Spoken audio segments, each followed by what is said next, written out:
Hi, and welcome back to Reddit Confessions. Today's story, it begins in the middle of someone else's laughter. Not mine, not hers. Just laughter, casual, effortless, rolling out of the living room while I stood in the hallway with a coffee mug that had long gone cold. That's when I heard her say it. My wife, my partner, my everything. He means nothing to me. I feel nothing when he walks in the room. And just like that, I stopped breathing. I wasn't supposed to hear it. She didn't know I was home early. Didn't hear the door close or the way I kicked my shoes off quietly like I always do. She was talking to someone, a friend, I thought. I hoped. But that word, nothing, it kept echoing like it had weight, like it had history. I stood there, frozen. I didn't move, didn't cough, didn't break the moment. I just listened. She kept going. Said I was polite, predictable, and easy to manage. Like I was a spreadsheet she didn't feel like updating anymore. And the worst part? The way she said it. Flat, bored, done. It wasn't even cruel. It was indifferent. Cold like bathwater that had been left too long. That was when it hit me. She wasn't just venting. She had already checked out. I didn't confront her. I didn't finish my coffee. I didn't even look into the room. I turned around, walked back outside, and drove off. Quiet. Calm. Like someone heading to the grocery store instead of away from everything they thought was true. I didn't slam doors. Didn't call her a liar. Didn't demand answers. I vanished. No texts. No goodbye. No trace. And here's the part that'll make you blink. What happened after that wasn't what you think. No revenge. No affair of my own. Not even a dramatic confrontation. It was something far stranger. Because the person who ended up reaching out to me wasn't her. It wasn't even someone I knew. And that person told me something that made everything I'd heard, everything I thought I knew, seem like just the first crack in a wall that was about to crumble. Stick around. Because this story, it gets unreal fast. I didn't sleep the night I left. I don't even think I blinked. I just sat in my car, parked in a grocery store lot 3 towns over, watching the sunrise press through the fog like it had something to prove. My phone buzzed with unread messages from Brooke. Nothing dramatic, just routine stuff. Did you pick up the dry cleaning? And where did you go? As if I had just stepped out to grab milk. Not a single text hinted she knew what I'd heard. That I'd stood behind that hallway wall like a ghost and listened to her rip the soul out of our marriage with a voice so calm. It chilled me. Around 8 a.m., I finally started driving. No destination, no plan. I wasn't trying to escape her. I was trying to escape knowing. Knowing that I had loved a woman who felt nothing when I walked into a room. Knowing that every little thing I did, the Sunday pancakes, the forehead kisses before work, the playlists I made for our road trips, had landed flat. Eventually, I ended up back near the neighborhood. I wasn't planning to go home, just orbit it, like something might make sense if I saw it from the outside. I parked 3 houses down and just watched. It was quiet. Still, my mailbox flag was up. Odd, considering I hadn't sent anything. Curiosity tugged at me. I walked up the driveway, staying low behind my neighbor's hedges. It was dumb. I felt like some detective in a low-budget crime show, sneaking around his own life. But then I saw it. A note, taped to the windshield of my truck. I recognized the handwriting immediately. It wasn't Brooke's. It was Dylan's. Dylan is my wife's coworker. Marketing department. Sleek suits, coffee breath, fake laugh. I never liked him, but I never had a reason not to. He was always around. Too helpful. Too available. I chalked it up to office politics. Until now. I yanked the paper off the windshield, unfolded it, and read. You don't deserve her silence. Meet me. 4 p.m. Glenmore Park, near the fountain. Come alone. My hands trembled as I reread it. The wording wasn't threatening. If anything, it sounded apologetic. But what the hell was Dylan doing leaving notes on my truck? How did he know I was gone? Had Brooke told him? Had they been together that night? A part of me didn't want to go. I wanted to rip the note up and disappear for good. But the other part, the part that had already heard my wife say I meant nothing, needed to know what else I hadn't heard. At 3:58 p.m., I parked near the rusted fountain in Glenmore Park. The place was nearly empty. A mother with a stroller. A jogger. No Dylan. I almost thought it was a setup. A cruel prank to twist the knife a little deeper. But at 4:04 he showed up. And he didn't look smug. He looked terrified. He sat beside me on the bench, didn't say hello. Just pulled out his phone, opened a voice recording app, and pressed play. Brooke's voice came through instantly. Clear, angry, desperate. No, he can't find out, Dylan. He's not supposed to know any of it. If he ever figures it out, if he hears the truth, it'll ruin everything. You promised me. We were never supposed to talk about it again. My breath caught. I turned to him, but Dylan just shook his head slowly. There's more, he whispered. A lot more. But you need to understand something first. And then he told me the one thing I never expected to hear. Something about Brooke's past. Something she had buried so deep that even she had started believing it never happened. And that one secret? It changed everything. I stared at Dylan like he had just told me the sky was a lie. I don't know what I expected when I came to that park. Maybe a confession about an affair, or a plea for forgiveness, or some twisted attempt to convince me to walk away quietly. But nothing could have prepared me for what he said next. She wasn't supposed to marry you, Dylan said, eyes on the fountain's cracked base, voice low. She was supposed to disappear. At first, I thought it was metaphorical, like she had cold feet once and stayed out of convenience. But he wasn't speaking in metaphors. He meant literally disappear. 11 years ago, he continued, Brooke was under investigation. Minor fraud, but enough to put her in real trouble. She was using a different name back then, Rachel Boone. She vanished right before the charges hit. Changed her hair, moved cities, switched jobs, and suddenly, she's Brooke Trenton, married to a sweet guy with a clean record and a stable income. I felt the blood drain from my face. You're lying. He handed me a folder from his bag. Inside were printouts, old driver's licenses, grainy social media screenshots, a local newspaper clipping from a city I'd never even heard of. There was a blurry photo at the bottom. A woman with darker hair, heavier makeup, but I couldn't deny it. It was Brooke. I didn't know at first, Dylan said. But a few months ago, someone from her old life showed up. A guy named Warren. Said he used to be involved with her. Said she stole from him too. My head spun. The woman I had built a life with, celebrated anniversaries, decorated Christmas trees, mourned her grandmother with, had another name, another identity, another life. But why tell me now? I asked, my voice shaking. Why not go to the police? Dylan hesitated. Because she's not running anymore. She's doing something worse. She's preparing to burn it all down again, and you're part of that fire. Warren came to her last week. He threatened to expose her unless she paid him off. She didn't have the money, so she made a decision. A cold one. He swallowed hard. She's planning to pin it all on you, Ellis. The finances. The fake accounts. She's been slowly moving things, putting them under your name. I tried to stop it. That's why I recorded her. She has no idea I know everything. My world tilted. I remembered little moments that had made no sense at the time. Strange bank transfers Brooke brushed off, calls she ended abruptly, letters she told me were junk. I remembered how recently she'd been overly affectionate, asking weirdly specific questions about my work laptop, trying to get into accounts she never cared about before. It was never about love fizzling out.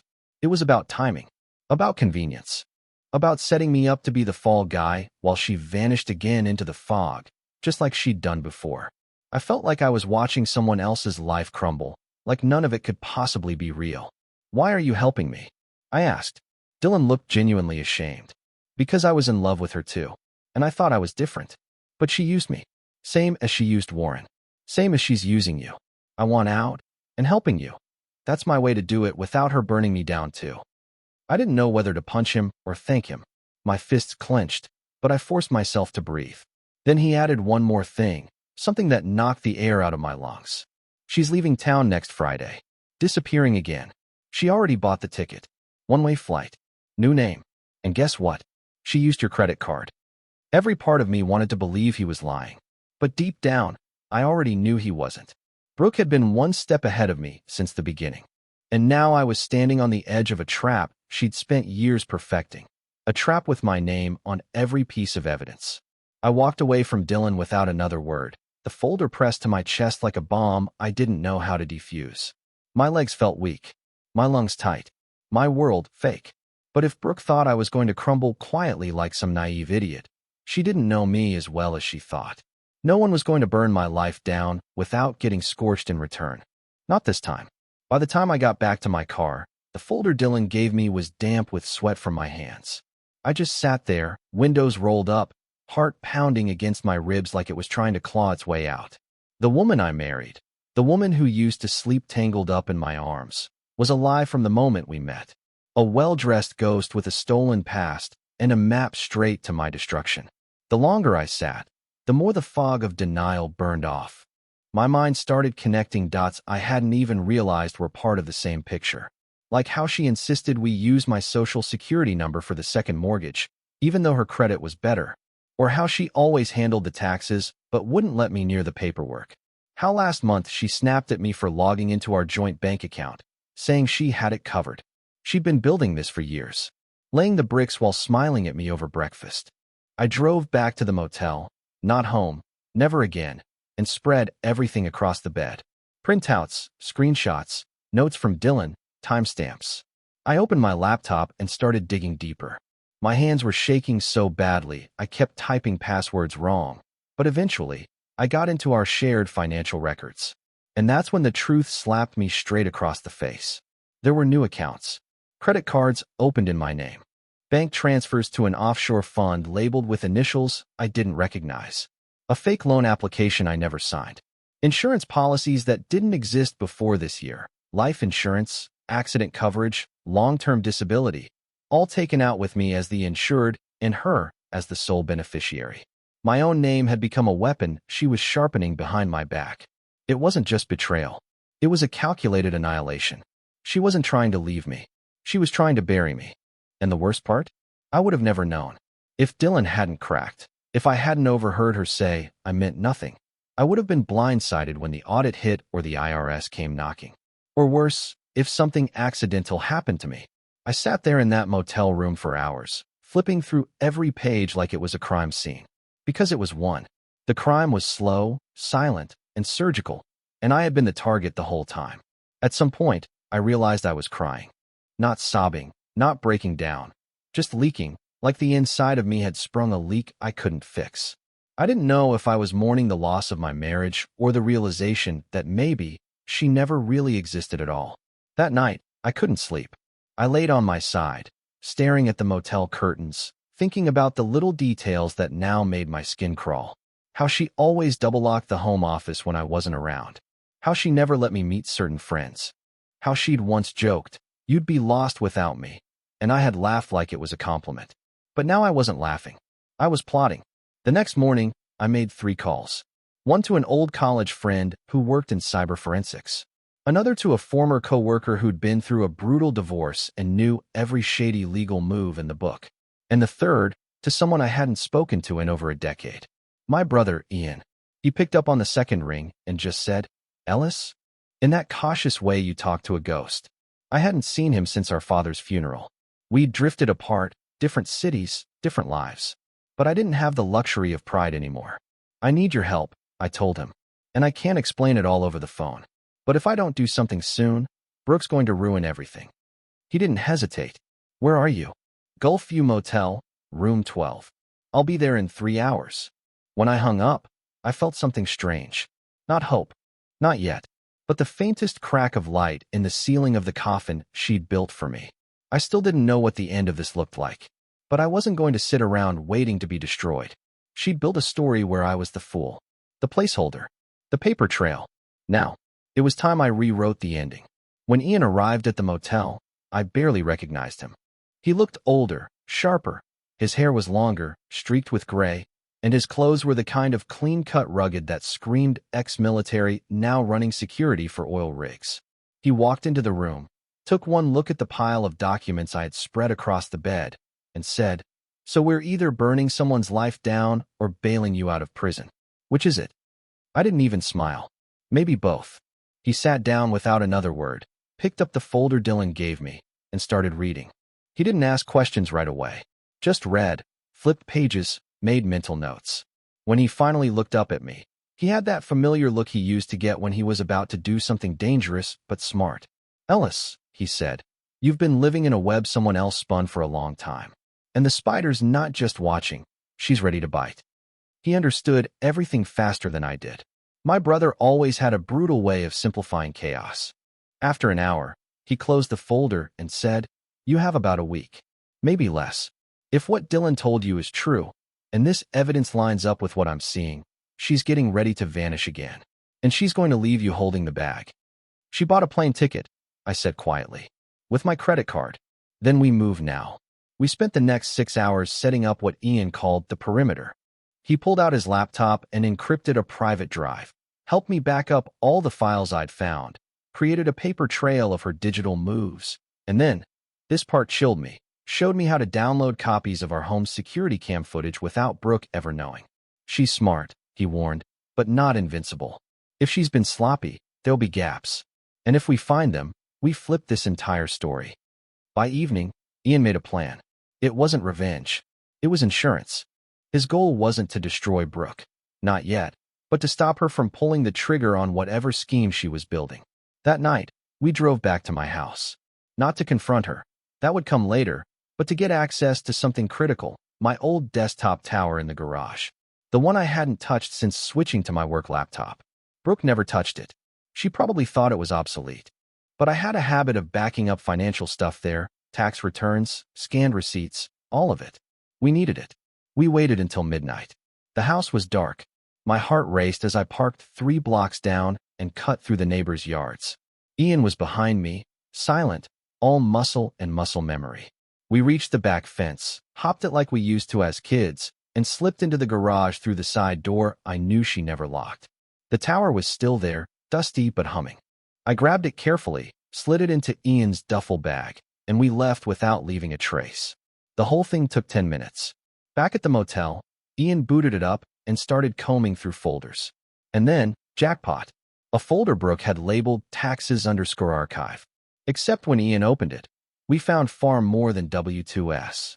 There were fake documents, alternate addresses, a scanned driver's license with a different name, the same face, and something else, a draft of a letter written as if from me. It was formatted like a confession, one I had supposedly written. It detailed how I had committed financial fraud behind Brooke's back, how she had been a victim of my schemes, how she had discovered it too late and was cooperating with authorities. Ian leaned back, blew out a breath. She was going to send this. My throat tightened. She was going to let me take the fall. She still might. We stared at the screen in silence. And then Ian asked the question I hadn't let myself ask. What do you want to do, Ellis? I didn't have an answer right away. My gut screamed for justice. My heart wanted answers. And some broken part of me still wanted her to walk through the door, drop to her knees, and beg me to believe it wasn't real. But I knew better. I want her to see me, I said finally. Not as the nothing she thinks I am, but as the man who didn't burn quietly. I want her to watch it all fall apart around her, piece by piece. Ian gave a slow nod. Then we're not going to the cops yet. We're going to her boss. What? You said she used her job to move money. Falsified documents. You think they'd want to know they're harboring a fugitive with a second identity? We hit her from the inside. Shake the walls. Then, when she starts scrambling. He smiled. We're waiting. And just like that, the match was lit. The next morning felt like the calm before a storm. We were quietly engineering from inside its eye. Ian and I worked in silence, our laptops humming beside half-eaten takeout and empty coffee cups. The motel room reeked of adrenaline and stale air, but we didn't notice. We were too deep in the mechanics of sabotage. Ian had created a detailed dossier, timelines, financial movements, identity discrepancies, even the scan of the fake confession Brooke had drafted using my name. The real challenge wasn't just proving her deception. It was timing. We couldn't trigger her too soon, or she'd vanish before we saw the full scope. We needed her to panic, to misstep. So we targeted her job, not maliciously, not with wild accusations, but strategically. Her employer, Tech Solutions, was a boutique consulting firm known for working with sensitive data. Ian helped me compose an anonymous whistleblower email that was nearly surgical in its construction. No rants, no emotion, just fact after fact. Highlighted internal risks, potential federal implications, and attached several redacted documents. We used an encrypted Dropbox with an untraceable return path. The subject line? Urgent, identity fraud and internal risk, Brooke Trenton, alias Rachel Boone. We sent it at 6:47 a.m., just before their weekly operations meeting. Then we waited. By 9:15 a.m., her phone started ringing.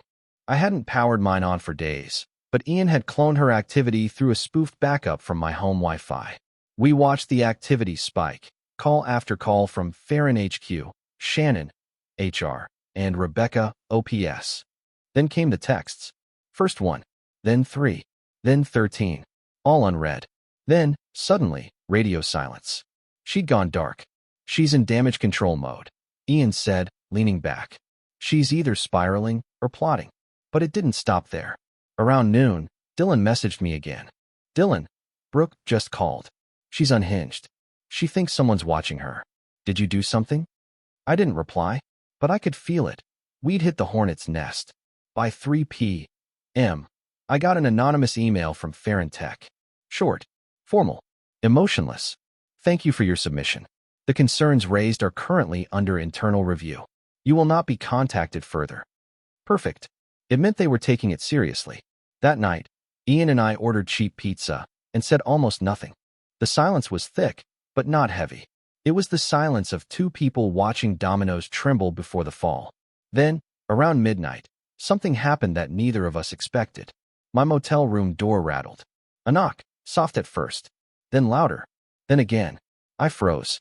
Ian didn't move, but his hand instinctively slid beneath his hoodie where I knew he'd stashed his legal concealed carry. Another knock.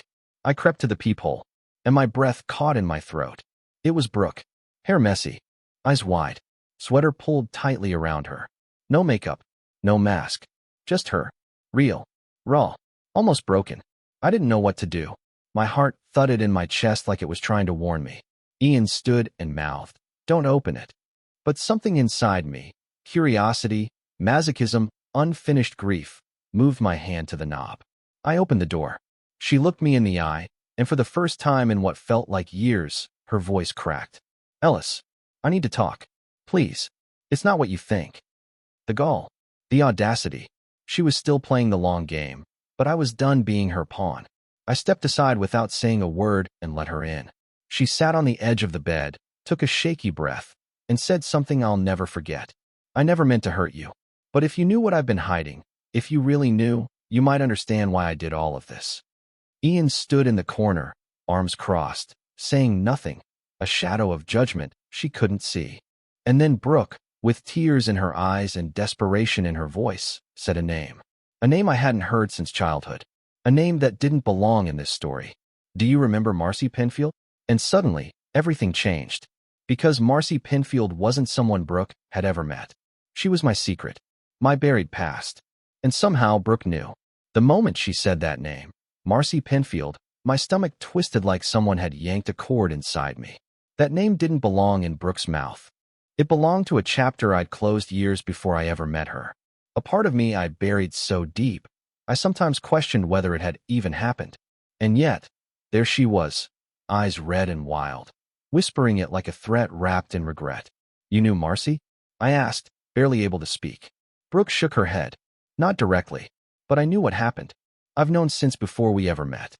I was silent, paralyzed, as she pulled her phone from her bag, tapped a few times, and handed it to me.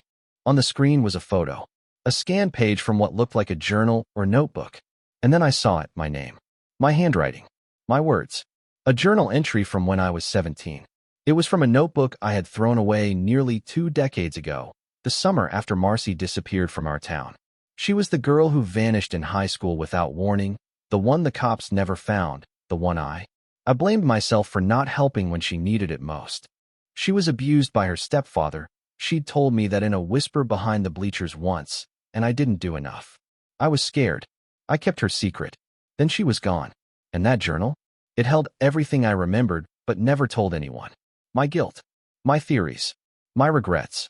That notebook was the closest I'd ever come to confessing the truth, that I might have been able to stop what happened to her if I hadn't stayed silent. "Where did you get this?" I choked out. Brooke looked at me like she was unraveling. "My sister," she said, her voice cracking. "Marcy was my half-sister, Ellis." The world tilted. She never told anyone about me. Different dads. We weren't close back then, but after she disappeared, I obsessed over her case. Years later, I tracked down that notebook in an estate sale. It was bundled in a box of books from an old librarian who cleaned out student lockers for decades. "I found your name, found your story, and I hated you." She rubbed her face like the weight of all of it was too much. "I thought you let her die. I thought you were just another quiet coward who turned his back. So I found you. Got close. Told myself I was just keeping an eye on you. Then I convinced myself it was just revenge. But then, I don't know. Somewhere along the way, it got blurry. And messy. And real. I wanted to scream. I wanted to run. But mostly, I wanted to erase the last 10 minutes of my life. I stood in a motel room, listening to my wife confess that our entire marriage had started as an undercover mission. That she'd inserted herself into my life because of a 17-year-old secret I had buried in a trash bin behind a high school gym. Everything between us, I said, slowly, was built on that. Brooke shook her head violently. It started that way, but it didn't stay that way. I swear, Ellis, the fraud, the fake accounts, I wasn't going to hurt you. It was to protect me. Warren came back. He knew about Marcy, too. He had copies of your journal. He was going to expose everything. You, me, the firm, my past. I panicked. I started moving money, building an exit plan, not to leave you, but to disappear before he destroyed us both. I didn't know what to believe anymore. Her story was tangled in truth and madness, soaked in grief and lies. Was she a grieving sister who'd gotten in too deep? Or a master manipulator weaving the most elaborate justification I'd ever heard? I've spent years hating you, she whispered. And the worst part is, I don't think I do anymore. Somewhere along the way, Ellis, I stopped seeing the journal and started seeing you. I stared at her for a long time. Ian finally spoke from the corner, his voice hard and flat. Then why'd you say he meant nothing to you? Brooke blinked at him, stunned. What? You said it. Out loud. To someone else. He means nothing to me. We didn't need the journal to find that. Brooke. He heard it. I heard it. So what's the excuse for that one? She went pale. I didn't know he was home. That's not an answer, Ian said coldly. Brooke looked at me, eyes welling up. Because I didn't want to admit what I felt. Because I was scared of how real it became. Because if I loved you, then I was betraying her. And I didn't know how to live with that. Silence filled the room like smoke. And then, finally, I spoke. I don't care what your reasons were, Brooke. What you did to me. The manipulation, the gaslighting, the layers of secrets. None of that is love. You built a prison for us both and called it marriage. She stood slowly, wiping her eyes. Then what are you going to do? I took a breath and looked her dead in the eye. I'm going to tell my story now. The whole thing. And you can either stand beside the truth, or you can run from it again. For once, she didn't have a response. And that silence told me everything I needed to know. In the weeks that followed Brooke's confession, everything felt like it was happening on a different planet, like I was floating outside my own life, watching pieces shift and fall into place. But for the first time in years, I wasn't just surviving someone else's narrative. I was writing my own. Ian stayed with me through the storm. With his help, we handed over everything. The fake accounts, the altered documents, the scanned confession draft, and even Brooke's recorded conversation with Dylan, to a lawyer he trusted, someone who had experience dealing with white-collar fraud and identity tampering. I expected the worst, a dragged-out legal war, Brooke disappearing again, or the system failing like it had for Marcy. But something strange happened. Brooke didn't run. She stayed. I don't know if it was guilt or exhaustion, or maybe, deep down, her way of facing the damage she'd done.